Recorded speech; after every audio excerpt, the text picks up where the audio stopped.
দ্বিতীয় প্রশ্নটি হলো 1,2,3 সেটে সর্বাধিক সংখ্যক সমতুল্য সম্বন্ধ, অর্থাৎ এই সেটটিতে ইকুইভ্যালেন্স রিলেশনের সংখ্যা কত হবে সেটা আমাদের এই যে নিচে 4টে বিকল্প আছে তার মধ্য থেকে আমাদের নির্ণয় করতে হবে।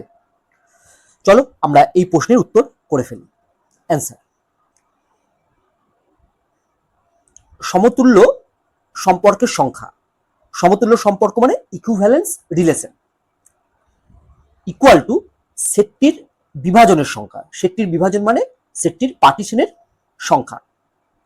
তাহলে আমরা মনে রাখবো যে সমতুল্য সম্পর্ক মানে ইকুইভ্যালেন্স রিলেশন এর সংখ্যা ইকুয়াল টু সেটটির বিভাজনের সংখ্যা অর্থাৎ পার্টিশনের সংখ্যা। তাহলে আমরা 1,2,3 এই সেটটির বিভাজন বা পার্টিশন এর সংখ্যাগুলো নির্ণয় করব। তাহলে এই 1,2,3 এই সেটটির কতগুলো পার্টিশন বা বিভাজন হবে আমরা এবার দেখব।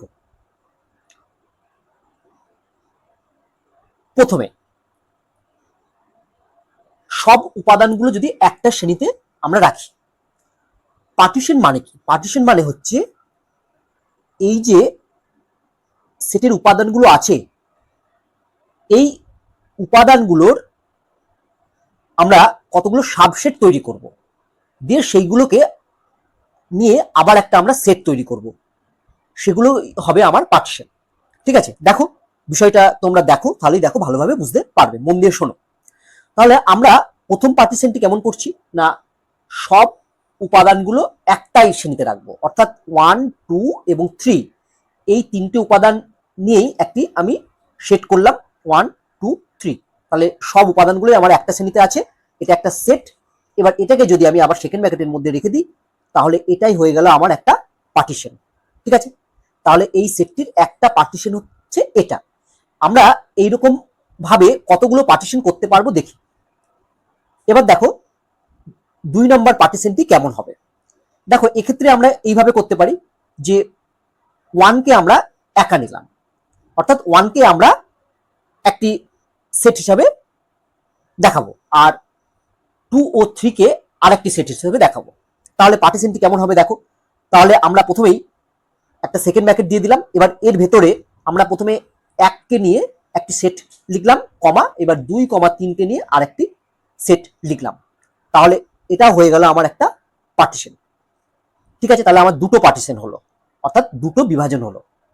এবার দেখো আমরা 3 নাম্বার বিভাজন বা পার্টিশনটি কেমন হবে দেখি। আমরা এক্ষেত্রে 2কে একা নিলাম আর 1 ও 3কে একই শ্রেণীতে রাখলাম। তাহলে এক্ষেত্রে আমার পার্টিশনটি হবে দেখো, সেকেন্ড ব্র্যাকেটের মধ্যে আমরা 2 এই সেটটি লিখবো আর একবার লিখবো 1,3 সেট। তাহলে এটা 3 নাম্বার পার্টিশন হলো। এরপরে কি আরো পার্টিশন হবে?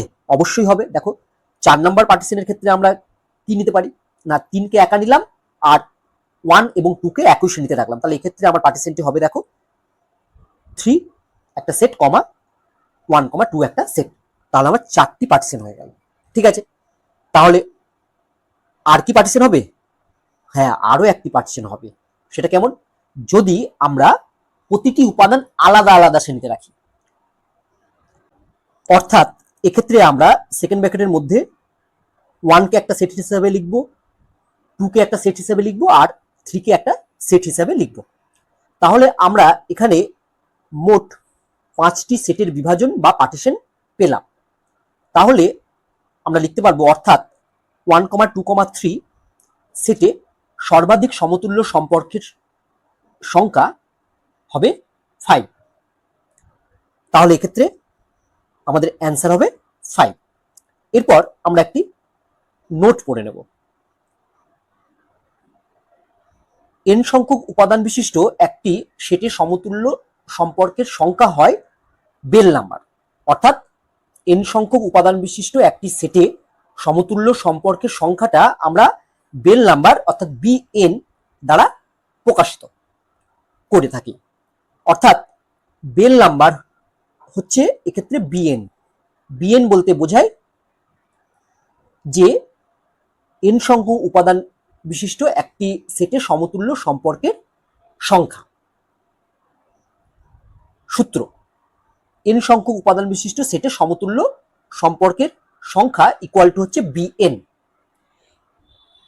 এক্ষেত্রে আমরা কিছু নাম্বার মুখস্থ রাখবো, তাহলেই এই ধরনের প্রশ্নের উত্তর খুব সহজেই আমরা করে ফেলতে পারবো।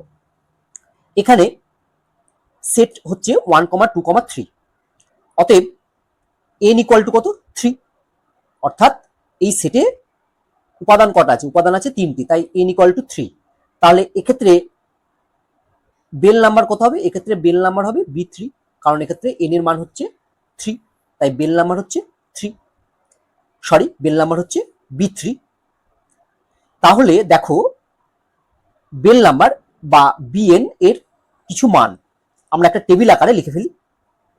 n, তারপরে লিখলাম নিচে bn, অর্থাৎ n এর মান যদি 1 হয় তাহলে তখন b1 এর মান হবে 1, অর্থাৎ